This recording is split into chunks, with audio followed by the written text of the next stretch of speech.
अनुसार हमारा फल है। हम जैसा कर्म करेंगे वैसा फल हमको प्राप्त होगा। हम जिस कर्म में किस तरह से डूबे हुए हैं वो हमारे ऊपर निर्भर कर। आप ऐसा कर्म करिए, सत्कर्म करिए, अच्छा करिए, लोगों का हित करिए, भला करिए, आपका भी भला। वो कहते हैं ना, भला कर तो हो भला। भला करोगे तो भला होगा, बुरा करोगे तो बुरा होगा। अच्छा कर्म करोगे तो अच्छा फल अपने आप प्राप्त होता चले जाएगा। आपके कर्म के अनुसार फल, आपके कर्म के अनुसार। आप जिस भाव से करोगे उस भाव से प्राप्त हो। जिस भाव कथा कर रही है सती मैया का शरीर, जब मां सती ने दक्ष प्रजापति की यज्ञशाला में प्रवेश करा और देखा कि अपने पति का कोई स्थान नहीं,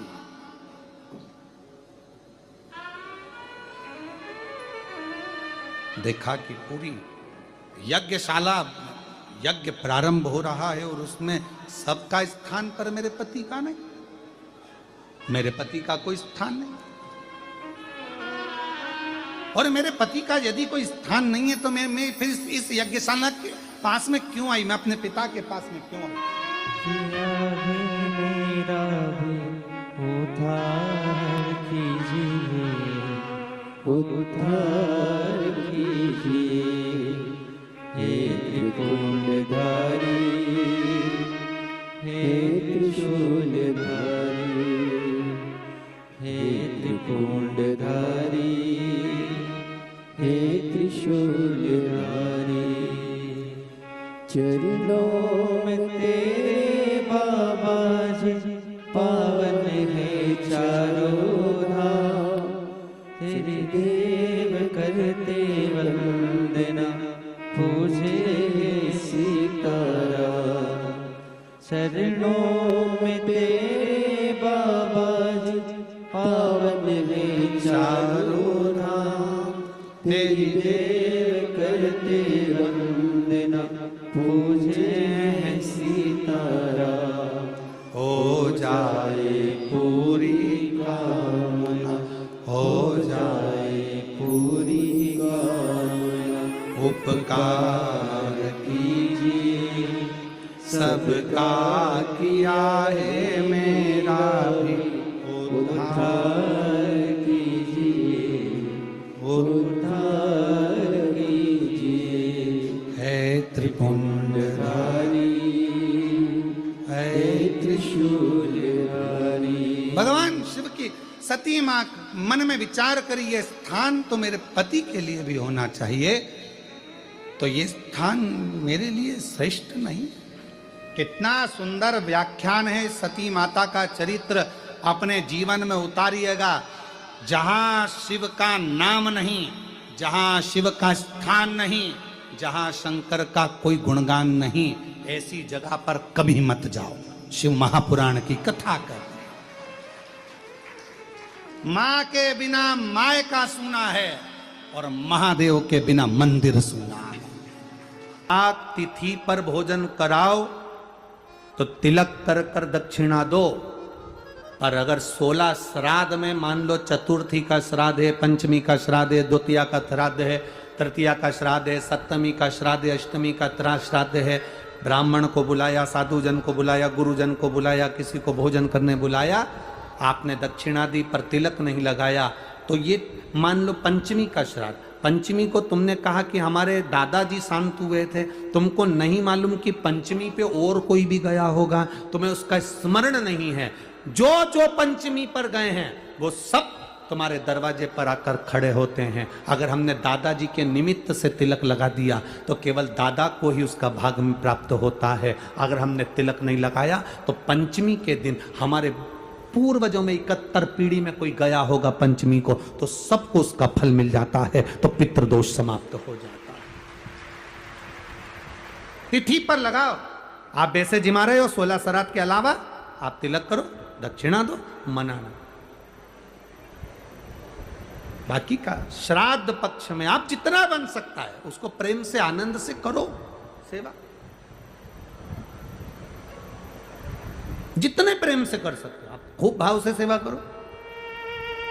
एक बेलपत्र का फल यह हुआ कि कर्ण का शरीर 16 दिन के लिए वापस दिया गया। 16 दिन राजा कर्ण ने भोजन कराया, खूब भोजन कराया, खूब अन्न का दान दिया। आखिरी में जब कर्ण के प्राण छूटे, अंतिम संस्कार की जब घड़ी आई, बेलपत्र का फल यह था कि राजा कर्ण का अंतिम संस्कार करने की जरूरत नहीं पड़ी। देव अधिदेव महादेव की दृष्टि पड़ी, राजा कर्ण का शरीर और उसकी आत्मा सूर्य देवता में विलीन हो गई। ये कर्ण का एक आनंद सूत्र। सुप्रिया कर्ण की पत्नी आंख में आंसू ढालकर देवाधिदेव महादेव के चरणों में पहुंची।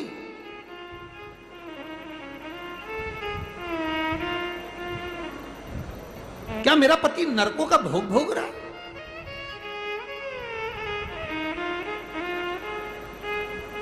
क्या मेरा पति नरकों के भोग को भोग रहा? देवाधिदेव महादेव के मंदिर में जाते सी सुप्रिया ने शंकर जी के मंदिर में जब बुआरी लगाई, झाड़ू लगाई, पोछा लगाया और वहीं पर पड़ी रहती, वहीं पर स्मरण करती। शंकर के दरवाजे की चौखट की चाकरी देती क्या है? पत्रों में ये एक पत्र भेजा, देखो एक बच्चा का पत्र आया है। वर्षा कमल सिंह राजपूत, मोबाइल नंबर ये है, स्थान सूरत गुजरात से हैं। मोनिल राजपूत अपने बेटे, मेरे जुड़मा 2 बच्चे हुए थे जिसमें से एक बच्चे की आंख की रोशनी और कान का सुनना बंद था।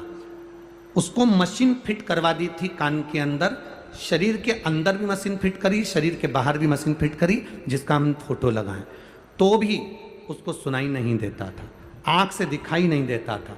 डॉक्टरों के हिसाब से तुम्हारा एक बेटा अच्छा रहेगा, दूसरा बेटा किसी काम का नहीं रहेगा। बड़ी दुखी होती थी। 8 साल का बेटा हो गया, बच्चे को दिखाई ना दे, सुनाई ना दे, करूं तो करूं क्या गुरुदेव? तब किसी ने कहा शिव जी के मंदिर में जाकर जल चढ़ाकर उस जल को ही कानों पर लगा दिया करो और उसकी आंखों में लगाया करो। डॉक्टरों ने 8 साल इलाज करा पर बच्चे की आंख और कान की आवाज वापिस नहीं आई। मशीन को कान के अंदर, मस्तिष्क को काट कर अंदर मशीन फिट करी, बाहर फिट करी, तो भी बच्चे को सुनाई नहीं दिया। तब आखिरी का साधन था, बरहानपुर में मेरा मायका है, मैं वहां पर गई, 7 दिन की कथा को श्रवण करा।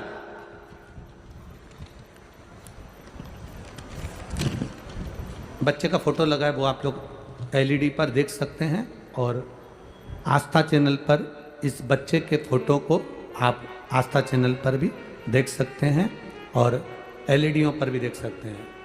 एलईडी वाले भैया भी इसको आप दिखा सकते हैं। बच्चे का जो फोटो लगा है उसको आप एलईडी पर भी दिखा सकते हैं और आस्था चैनल पर भी आप उसे दिखा सकते हैं। बरहानपुर में कथा थी जिसको मैं सुनने के लिए गई और बरहानपुर की कथा सुनकर आई, बाबा को प्रार्थना कर कर आई, बाबा इसकी आंख की रोशनी और कानों की आवाज आप वापिस देना। बस 15 दिन निकले थे और बाबा की कृपा से मेरे बेटे की आंख की रोशनी भी आई और कानों की आवाज भी आई। मैं बाबा को प्रणाम करती हूँ। ये शिव तत्व है। ओ घड़ी शंकर की करुणा, शंकर की कृपा, शंकर की कथा। एक पत्र और बड़ा सुंदर आया है, देखिए। मेरा नाम वंदना कुशवाहा है, पति योगेंद्र कुशवाहा है, महावीर नगर फर्स्ट कोटा। कहीं बैठी हैं आप ही हैं? दोनों हाथ हिला दो एक बार। श्री शिवाय नमस्तुभ्यम। गुरुजी कोटा से रहने वाले हैं गुरुदेव। 20 साल से सोराइसिस की बीमारी थी गुरुजी। सोराइसिस की बीमारी एक ऐसी बीमारी है गुरुजी, डॉक्टर के हिसाब से ये मरते दम तक रहती है। शरीर की फुकड़ियाँ निकलती का काम ज़्यादा हो गया, नहीं तो हमने पहले भी कथाओं में कहा है कि 3 जगह पर आटे की रंगोली काम करती है जिसका फल 1000 गुना होता है। 3 जगह पर आटे की रंगोली काम करती है, हमने पहले भी कहा। पहला, पितरों की पूजन हो रही हो, पितरों का पाटा भरा रहा हो, पितरों के लिए जोत लग रही हो, पितरों के लिए या अन्य स्थान पर कहीं पूजन हो, तो वहाँ पर आटे की रंगोली काम आती है। वहाँ पर रंग बिरंगी या पत्थर की रंगोली नहीं, मिट्टी की रंगोली नहीं, आटे की रंगोली काम आती है। दूसरे नंबर पर तुम्हारे घर में यज्ञ हो रहा हो, घर के बाहर यज्ञ हो रहा हो, यज्ञ चल रहा हो, उस यज्ञ में 3 परिधियां बनती हैं ब्रह्मा विष्णु महेश की। देखिए आप लोगों ने, यज्ञ कुंड जो बनाया जाता है, उस यज्ञ कुंड पर पत्थर की रंगोली नहीं, मिट्टी की रंगोली नहीं, आटे की रंगोली डलना चाहिए। ये पहले डलती थी, अब लोगों ने फैशन में दूसरी डालना प्रारंभ कर दी। आटे की रंगोली डली होती है जब हम सांकल्य छोड़ते हैं, अग्नि को जब हम सांकल्य देते हैं, तो जिस आटे की रंगोली उस पर बनी होती है, तो हमारी जो सांकल्य छोड़ी जाती है, उसमें से एक अंश भाग हमारे पितरों के खाते में चला जाता है, जिससे पितरों की मुक्ति प्राप्त हो जाती है। तीसरा, आटे की रंगोली तीसरी, घर में शादी हो रही हो, मंडप बंधा हो, उस मंडप के नीचे जब पूजन हो रही हो, उस समय पर पत्थर की या मिट्टी की रंगोली नहीं। अगर पंडित पूजन करा रहे हैं या मंडप की पूजन हो रही है, जिसके नीचे लड़का लड़की की भांवर होगी, दूल्हा बैठेगा, दुल्हन बैठेगी, वहां मिट्टी की रंगोली या पत्थर की रंगोली नहीं, उस जगह पर आटे की, हल्दी की रंगोली डाली जाती है।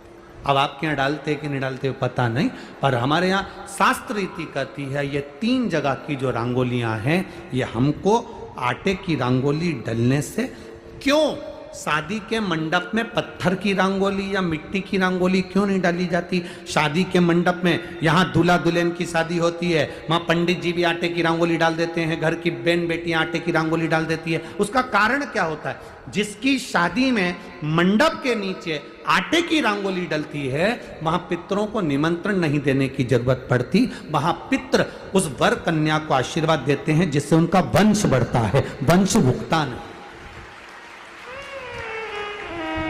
और ये निश्चित है, जिसकी शादी में, जिसके विवाह में आटे की रंगोली डलकर भांवर हुई होगी, उसके घर में संतान सुख रुक नहीं सकता, उसके यहाँ संतान का सुख होता ही है। जिसके यहाँ आजकल ये पत्थर रंगोली डाल देते हैं, डाल दिया और कह दिया बस, क्योंकि आजकल फैशन में तो दुनिया जी रही है, तो आटे की रंगोली कौन डाले, तो वो फैशन में चल गया, तो संतान की प्राप्ति में भी थोड़ा सा। अब तुम देखो पहले का समय, आज का समय, कितना अंतर है हमारा।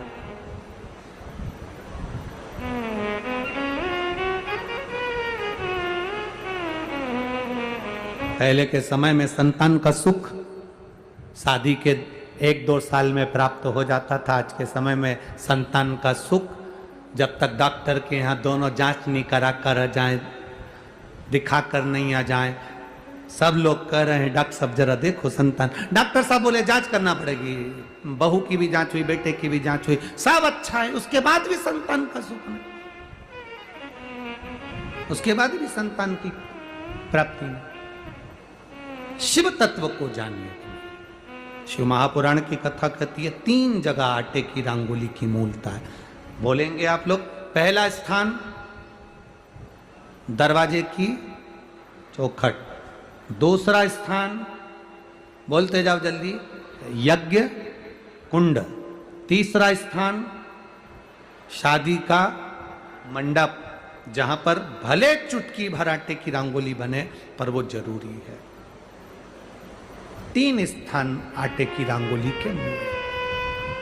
ये उसी तरह है जैसे तुम्हारे दरवाजे पर तुम मोती की बंदरवाल लगा लो, चमकदार बंदरवाल लगा लो, हाथ से बनी हुई बंदरवाल लगा लो, पर जब तक तुम आम के पत्ते की बंदरवाल नहीं लगाते, तब तक घर में लक्ष्मी का प्रवेश नहीं होता है। आम के पत्ते की बंदर,